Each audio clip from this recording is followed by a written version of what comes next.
dia, bom início de semana para todo mundo. E o vídeo de hoje vai ser sobre as mudanças do regulamento. O regulamento já foi passado para todo mundo por e-mail, já foi explicado algumas coisas por e-mail também, né? No dia do briefing também foi explicado, né, algumas mudanças, frisado, né, algumas dessas mudanças, e lá no dia da realização da primeira etapa, eu comecei a comentar algumas mudanças dentro do regulamento, né. Eu acho importante a gente sempre frisar as mudanças, porque o regulamento sofreu alterações importantes para esse ano, então, para todo mundo ir se familiarizando, por isso que a gente está sendo um pouco repetitivo, tá? Eu já tinha comentado lá no grid sobre, no pódio, aliás, sobre a troca de karts, né? E também sobre a direção de prova ser soberana. Agora eu vou comentar mais 5 pontos aqui bem rapidamente, né? Para o vídeo também não ficar muito extenso. 5 pontos que eu achei importante dentro do regulamento.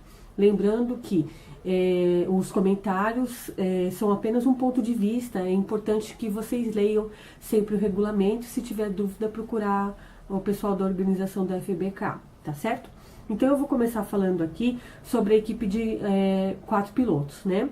Até então era sempre 3 pilotos, até 3 pilotos, né? E esse ano é até 4 pilotos. Então a equipe ela pode ser formada até 4 pilotos, como eu acabei de dizer, e com relação à somatória da pontuação para as equipes, quando a gente vê aquele quadro lá de classificação geral das equipes, essa somatória ela é feita com os 2 melhores resultados, e os outros resultados são descartados quando tem a equipe até 4 pilotos. Então, por exemplo, naquela equipe que a gente viu lá que tem 3 pilotos, na verdade só o pior resultado de 3 que vai ser descartado. Agora, numa equipe que tenha 4 pilotos, é descartado os 2 piores resultados para efeito da classificação geral de equipes e mantido os 2 melhores resultados. Mas para classificação geral e individual do piloto, é mantido o resultado dele naquela etapa. Então isso é importante salientar. O segundo ponto que eu gostaria de frisar é a mudança do grid invertido. A gente tinha até então, a partir da segunda etapa, sempre o grid invertido na posição que terminou a corrida anterior. Então o 10º, vamos supor que tinha 10 pilotos correndo, o 10º colocado era o primeiro e assim sucessivamente. Então todo mundo estava no grid invertido. Agora não, agora teve uma mudança muito importante. O grid invertido ele vai ser apenas para os 6 primeiros pilotos e mesmo assim com uma ressalva, que é o seguinte: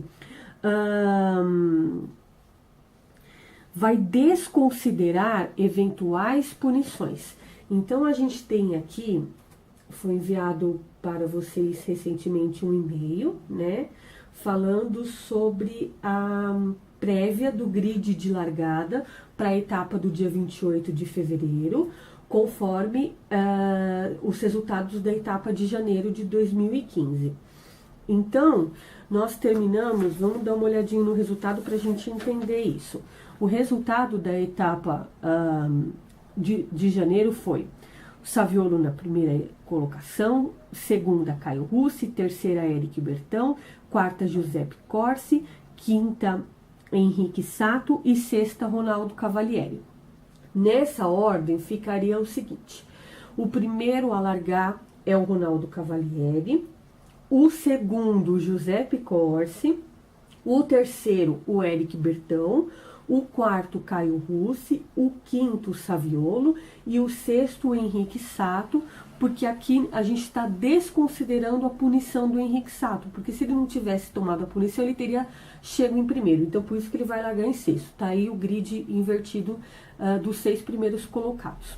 Do 7º colocado em diante da etapa anterior, eles largam nas mesmas posições que eles chegaram. Então, por exemplo, o Edielson vai largar em 7º porque ele chegou em 7º.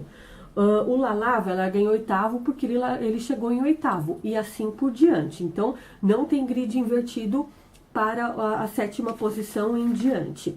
E é importante salientar também que pilotos novatos ou convidados, ou os pilotos que estão inscritos, mas que por algum motivo não tenham participado da etapa anterior, eles vão ser alocados no final do grid, conforme a data de inscrição ou posição no campeonato. Então, voltando lá àquela prévia do grid da etapa de fevereiro, nós tivemos o José Roberto na 31ª posição, então ele vai largar na 31ª posição, seguido pelo Rodrigo Nord, que não participou da primeira etapa, na 32ª posição, e o Felipe Brandão, que também não participou e está na 33ª posição. Então, também por ordem de inscrição desses dois pilotos, por isso eles estão alocados na 32ª e 33ª, respectivamente. Tá certo? Agora, eu queria comentar um pouco sobre a alteração do descarte de resultados para a 11ª etapa do ano. O que vem a ser isso? Como todo mundo sabe, a FBKA, além das 12 etapas regulares, ela também tem mais 2 etapas extras, que é chamada de etapa coringa.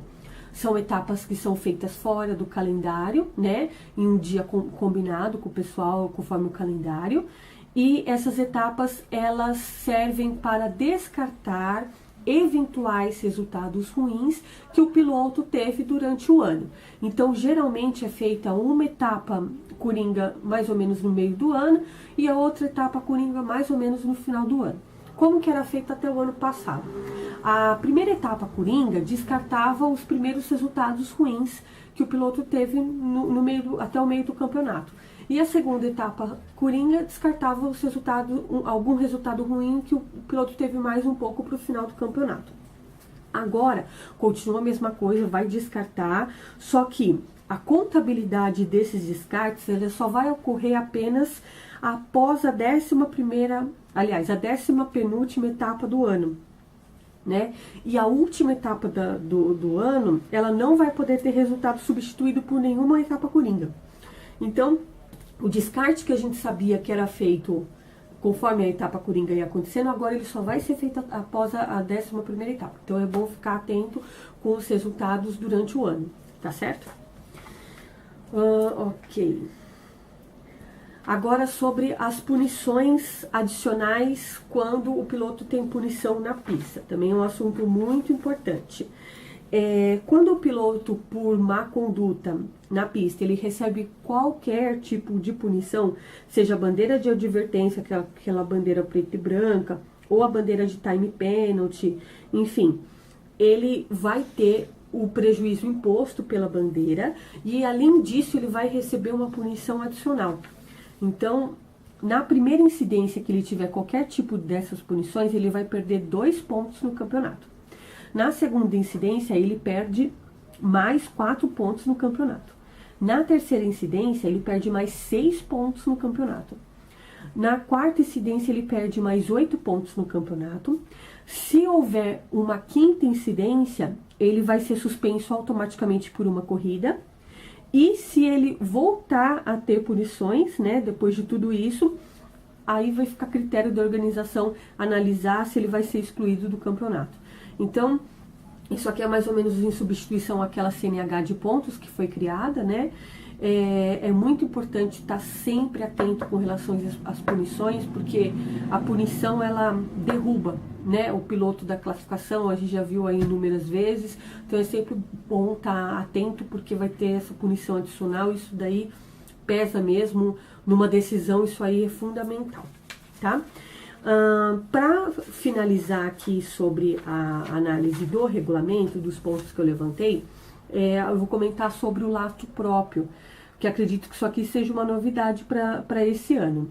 Então é o seguinte, todos os pilotos que forem inscritos, convidados, enfim, todo mundo que for correr e que tiver um peso inferior a 75 quilos, eles vão ter que obrigatoriamente fazer uso do lastro próprio para atingir 75, e o restante, que é para atingir o peso que for o lastro lá do dia, de acordo com a organização, aí pega os lastros do cartódromo. Mas até 75 quilos o piloto tem que ter lastro próprio. E aí todos esses que tiver o lastro próprio, no final da corrida, eles têm que ficar à disposição da organização para conferência do peso, né? Que ele tem que ter, imediatamente após a corrida, vai lá alguém pesar e ele precisa estar com o lastrinho dele próprio, além do lastro do cartódromo, para ter cumprido a regra, tá? Então também tem que ficar atento que essa é uma mudança importante aí para o bom funcionamento do campeonato, tá certo? Acredito que eu tenha comentado as principais mudanças. Se alguém quiser comentar alguma coisa, fazer algum complemento, enfim, alguma outra mudança importante, fica à vontade. Como eu sempre falo, o post ele é aberto para todo mundo, é mais um lembrete, tá certo? E, como sempre, eu desejo muito boa sorte para todo mundo aí durante o campeonato de 2015, tá certo? Obrigada e até a próxima, FBK.